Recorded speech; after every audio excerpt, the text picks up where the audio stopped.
Hi everyone, this is Chris Tan, and on this video, we're going to be talking about how to start a business.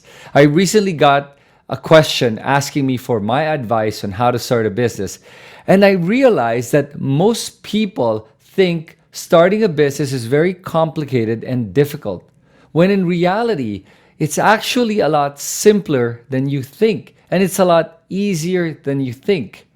And the hardest part about starting a business is not even the business itself, it's the decision to actually start.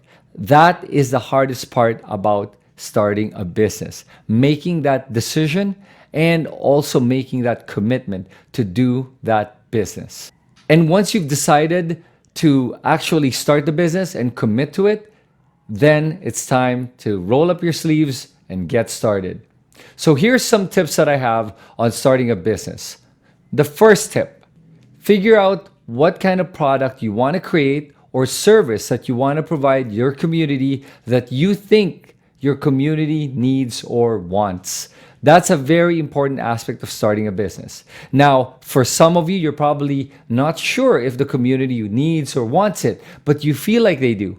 Well, the best way to find out is to just go about and do it. Second, find out how to make the product or provide the service and how much it would cost to do so.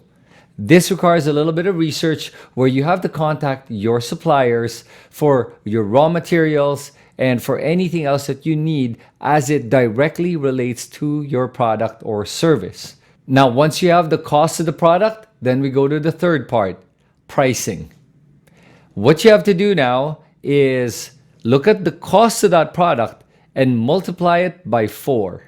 That should be the price of your product or your service, meaning that it should cost you roughly about 25% of the price of your product.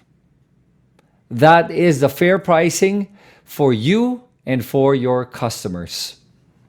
Some of you may be wondering though, why should it be priced 4 times higher than the actual cost? Remember that we're only talking about the cost of the product. We haven't taken into account all your operational expenses. It could be rent, electricity, water, utilities, and a lot of other things like maybe hiring extra staff and extra administrative personnel or marketing or whatever it may be to get that product out to the market.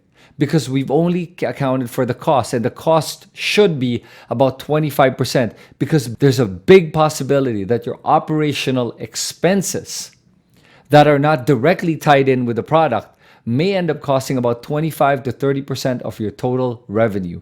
When you're doing a pricing, make sure to always look at what your competitors' prices are and what the market average is. This way, you'll have an idea if your price is too high or too low.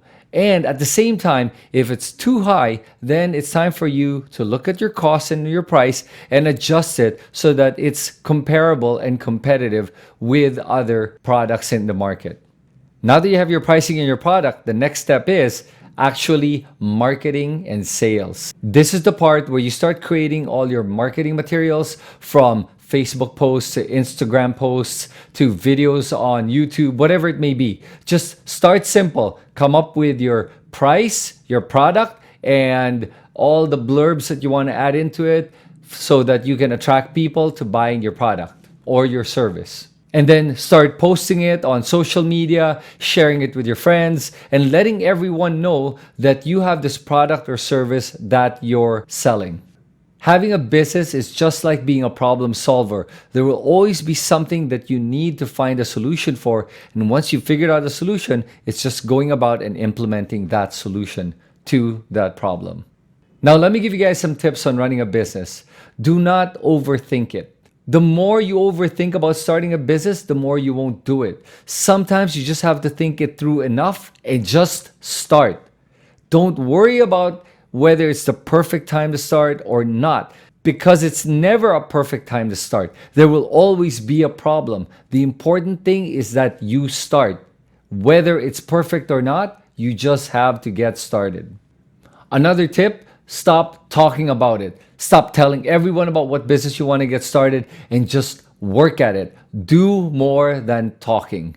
Most people spend so much time talking and not enough time doing. Do the opposite. Don't talk as much, do more. The more you start just working at it, the farther you'll get with getting that business actually started. The more you talk about it, the less you'll want to do that business. And that's it. That's all you got to do to get started in a business. Simple, isn't it? The hardest part, like I said, is just making that decision to get started. And I hope that this video has shown you that it's actually a lot easier to start a business and has inspired you to actually get started. This is Chris Tan, and I'll see you guys on the next video, and I wish you all the best in your entrepreneurial journey. See you guys.